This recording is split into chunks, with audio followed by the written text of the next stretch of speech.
Hello, welcome to Agri Time, learn agriculture with me. Friends, इस video में हम discuss करेंगे आपके द्वारा पूछे गए कुछ सवालों के ऊपर। जैसे कि पहला क्वेरी है, जो सीजीपीएटी का फॉर्म नहीं भरा था या नहीं भर पाया था, क्या उनको भी मौका मिलेगा।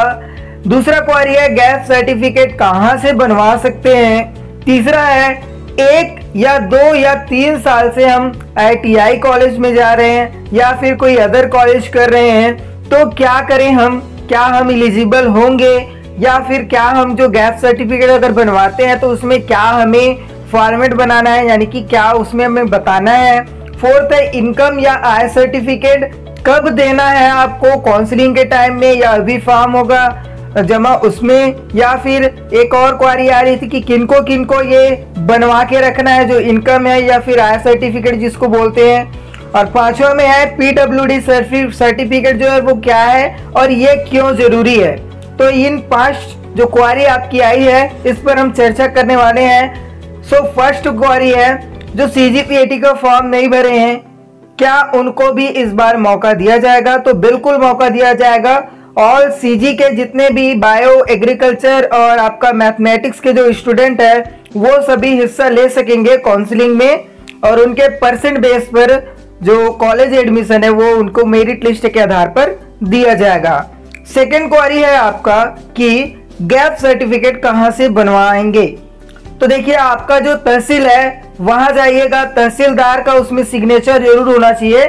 तो आप नोटरी वाले के पास जाइएगा सबसे पहले, और 10 रुपए वाला जो स्टाम्प पेपर आता है उसमें वो नोटरी करेगा और वहां पे लिखेगा आप जो भी आपकी समस्या थी, 1 साल से आपने जो जो किया है, या घर में बैठे थे या कोचिंग कर रहे थे या सेल्फ स्टडी कर रहे थे, तो जो भी आपका प्रॉब्लम था उसको वहां पे आपको मेंशन करवाना है आपके गैप सर्टिफिकेट में। उसके बाद जो नोटरी करता है या जो कर रहा होगा उसको बोलना कि आप इसमें तहसीलदार का हस्ताक्षर करवा दीजिए ऐसे करके। तो वो टाइपिंग वगैरह करके आपका जो स्टाम्प पेपर है उसमें लिख लुकान के क्या करेगा, वो तहसीलदार का सिग्नेचर करवा लेगा और उसके बाद वो आपको दे देगा। ठीक है, ज़्यादा इसमें खर्चा नहीं आता, 100 रुपये तक बन जाता है जो गैप सर्टिफिकेट है वो। तो गैप सर्टिफिकेट कहाँ से बनवाना है आपको, तो तहसीलदार वाले के पास बनवाना है। थर्ड क्वेरी बन के आती है आपकी कि 1-2 साल से ITI या फिर दूसरे जो कॉलेज हैं उसमें कर रहा था, या फिर मैं प्राइवेट कॉलेज कर रहा था, बीच में मैंने छोड़ दिया, या फिर प्राइवेट कॉलेज के साथ साथ मैं कोचिंग कर रहा था, तो क्या मैं इसमें एलिजिबल हूँ इस बार।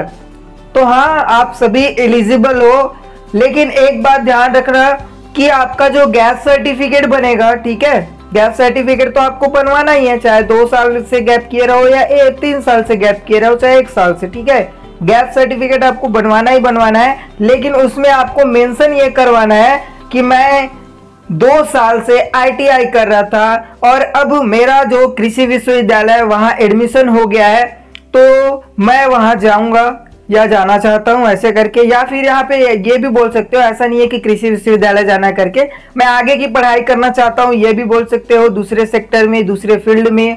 ठीक है, और मान लो कि आप कृषि विश्वविद्यालय के प्राइवेट कॉलेज में पढ़ रहे थे, तो आपको क्या मेंशन करना है। तो अगर प्राइवेट कॉलेज में पढ़ रहे थे तो आप बोल सकते हो कि मैं प्राइवेट कॉलेज कर रहा था, मतलब मेंशन उसमें कराना पड़ेगा आपको गैप सर्टिफिकेट में। ठीक है, तो वहाँ पे बोल सकते हो कि प्राइवेट कॉलेज में था, चूंकि अब मेरा गवर्नमेंट कॉलेज में हो गया है या आगे की पढ़ाई मैं करना चाहता हूँ, तो वहाँ पे मेंशन करा दीजिएगा, चाहे 2 साल कराए या फिर 3 साल कराए। ठीक है, तो आप भी एलिजिबल हो, टेंशन लेने की कोई जरूरत नहीं है। फोर्थ क्वेरी बन के आती है कि इनकम, आय सर्टिफिकेट कब देना है हमें और किनको किनको ये बनवाना पड़ेगा। ठीक है, तो सबसे पहले तो मैं बता दूं किनको किनको ये बनवाना पड़ेगा।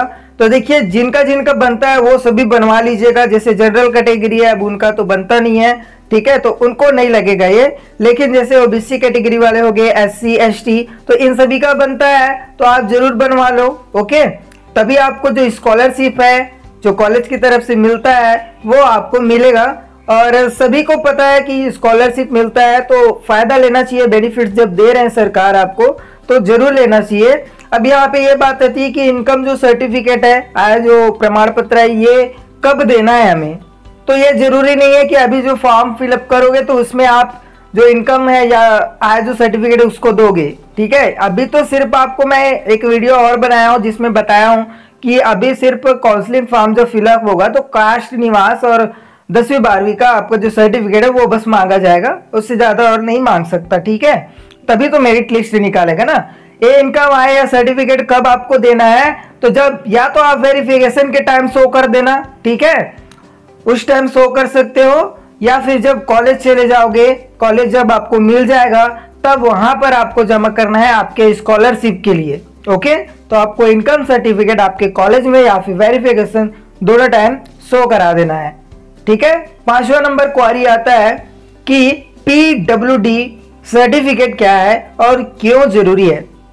तो जो दिव्यांग हैं उनके लिए यह सर्टिफिकेट होता है और उनके लिए विशेष आरक्षण होता है, उनके लिए अलग से सीट जो है वो आरक्षित होता है। तो ये उनके लिए बहुत ही जरूरी है जो PWD सर्टिफिकेट है। तो जो दिव्यांग है वो जरूर बनवा ले अपना PWD सर्टिफिकेट, तभी आपको जो PW जो कैंडिडेट है उनके लिए जो सीट आरक्षित होती है उसमें आपको मौका मिल पाएगा। ठीक है, तो जरूर बनवा लीजिएगा PWD सर्टिफिकेट जो कि PWD कैंडिडेट हैं।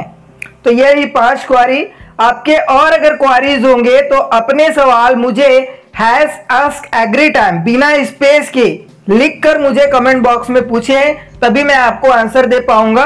ओके, ये इंफॉर्मेशन अगर आपको अच्छी लगी तो वीडियो को लाइक कीजिएगा, शेयर कीजिएगा अपने फ्रेंड्स के पास, क्वारीज जो है उसको कमेंट कीजिए, अपने चैनल पर नए हैं तो चैनल को सब्सक्राइब जरूर कीजिए।